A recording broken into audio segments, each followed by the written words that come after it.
மகிமை உண்டாகட்டும். Praise be to the name of the Lord. கர்த்தராகிய இயேசு கிறிஸ்துவின் கிருபையோடும் With the grace of our Lord Jesus Christ, பரிசுத்த அவருடைய பிரசன்னத்தோடும் with the presence of the Holy Spirit, உங்களை சந்திப்பதில் to meet you, நாங்கள் மிகுந்த மகிழ்ச்சி அடைகிறோம். we are so glad today. கர்த்தராகிய இயேசு கிறிஸ்துவின் கிருபை, By the grace of our Lord Jesus Christ, பரிசுத்தருடைய பிரசன்னம் presence of the Holy Spirit, உங்களோடும் with you, உங்கள் பிள்ளைகளோடும் with your children, உங்கள் குடும்பத்தில் இருக்கிற அத்தனை பேரிடம் இருப்பதை உணருங்கள். start experiencing it. It is with your entire family. ஆவியானவர் எங்கு இருக்கிறாரோ Where the Spirit of the Lord அங்கு is, விடுதலை உண்டு. there is liberty. குடும்பம் விடுதலையாக இருக்க வேண்டும். Your family should be in a freedom. குடும்பத்தில் எந்த விதமான கட்டுகளும் பலவீனங்களும் அணுகாதபடிக்கு தேவனுடைய பிரசன்னத்தை உணர்ந்து கொண்டே இருப்போம். When we start to experience the Lord's presence, no bondages, slavery will come onto your family. இதனால் நமக்குள்ளே ஒரு சிறப்பை பார்க்க முடியும். So we can able to see a special thing happening in our life. தெளிவான ஒரு உணர்வை நம் வாழ்க்கையில் அனுபவிக்க முடியும். We can able to experiencing a clear understanding in our life. இந்த ஊழியத்தை நீங்கள் ஒவ்வொரு நாளும் கண்டு நீங்கள் அனைவருக்கு பகிர்ந்து கொள்வதை நினைத்து நாங்கள் தேவனை ஸ்தோத்திரிக்கிறோம். We are praising God for not only watching this 7 minutes ministry, and you are also sharing that with others. உண்மையாகவே அது உங்களுக்கு ஆசீர்வாதம். Truly it is a blessing to you. ஊழியமானது விசாலமாக வேண்டும்.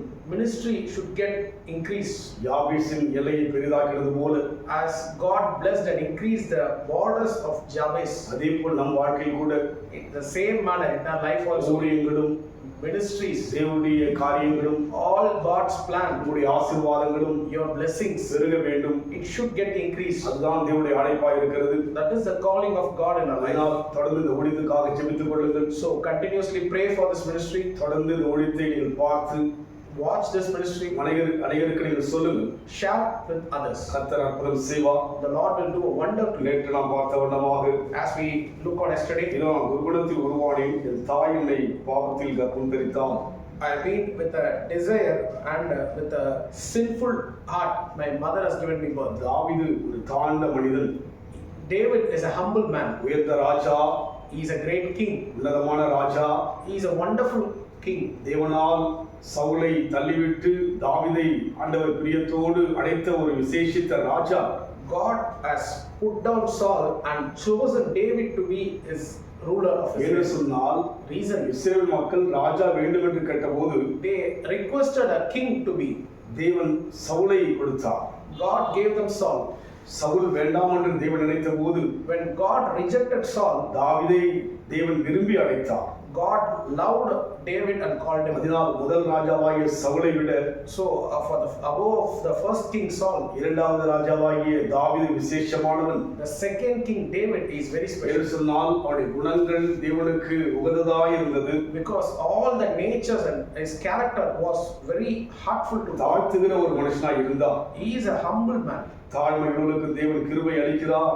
He gives grace to the one who is humble. தாழ்மையுள்ள தேவன் நோக்கி பார்க்கிறார். He will look at the one who is humble. நாமும் அந்த அனுபவத்தில் போக ஒப்பு கொடுப்போம். We also walk in that experience. இந்த வேளையிலும் கூட நாம் தியானிக்கும்படியாக In this time also, let's look unto God's அதே word. சங்கீத புத்தகம் 8ஆம் வசனம். The same Psalm 51 verse 8. நான் சந்தோஷமும் மகிழ்ச்சியும் கேட்கும்படி செய்யும், அப்போது நீ நொறுக்கின என் எலும்புகள் களி கூறும். Make me to hear joy and gladness, that the bones which thou hast broken may rejoice. இங்கே நொறுங்கிய ஒரு எலும்போடு கூட தாவீது இருப்பது போல் சொல்கிறார். He is saying like a broken bone in my body. எலும்புகள் நொறுக்கப்படும் போது பலம் குறைந்துவிடும். When the bone is broken, they may experience a weakness in their body. பலவீனங்கள் அதிகரிக்கும். They start to see diseases coming. சரீரத்திலே எலும்பு மிக அவசியமானது. In a human body, a bone is very important. ஒரு எலும்பு உடைந்து விட்டால் முறிந்து விட்டால் செயல்பட முடியாது. When a bone is broken in the body, they cannot able to move or do the things அந்த regularly. நிலைமையில் தான் தாவீது சொல்கிறார், In that same experience only, David is saying, நீர் நொறுக்கின எலும்புகள் களி கூற வேண்டும் என்று சொல்லி, thou hast broken my bones that may rejoice. தேவன் மூலமாக அவன் வாழ்க்கையிலே எலும்புகள் நொறுக்கப்பட்டது. By God himself, his bones have been broken. எலும்புகள் நொறுக்கப்பட்டு சொன்னால் சரீர எலும்புகள் அல்ல. The one it is mentioning, it is not a physical body broken. மன ரீதியாக He has நொறுக்கப்பட்டிருக்கிறார். been broken in his heart.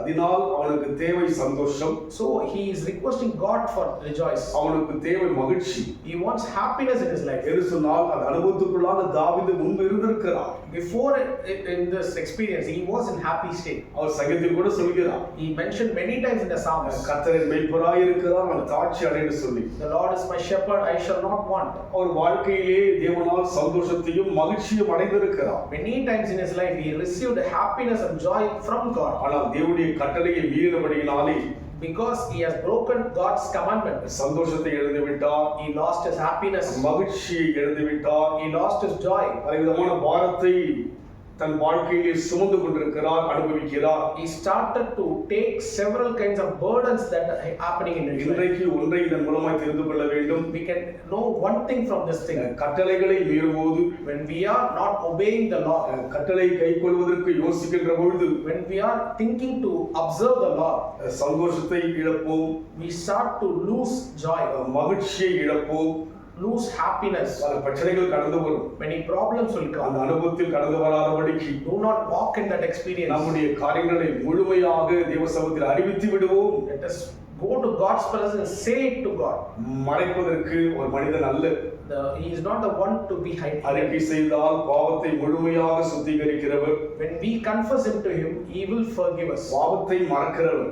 And he forgets our sins. அந்த அனுபவத்தில் போக Let us walk in that நம்ம experience. கொடுப்போமா? Surrender today. அன்பின் ஆண்டவரே, Dear Father, இந்த வார்த்தைகளை தியானிக்கும் பொழுது as we are meditating your words, நீர் எங்களை எவ்வளவு அதிகமாய் விரும்புகிறீர் என்று பார்க்கிறோம் ஐயா. we know that your love is so great, Lord. வெறுக்கிறவரானால் If you hate us, இந்த தாவீதுகளுக்கு சொல்லியிருக்க மாட்டி, this David will not reveal this to us. அன்றைக்கு வெறுக்கப்பட வேண்டிய தாவீதை விரும்பினீர்.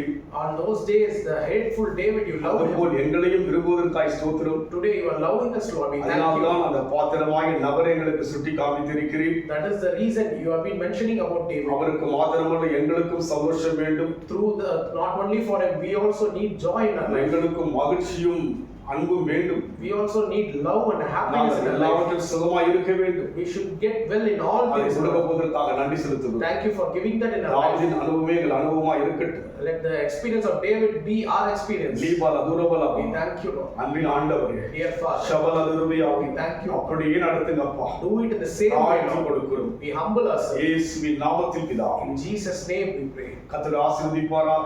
God bless you.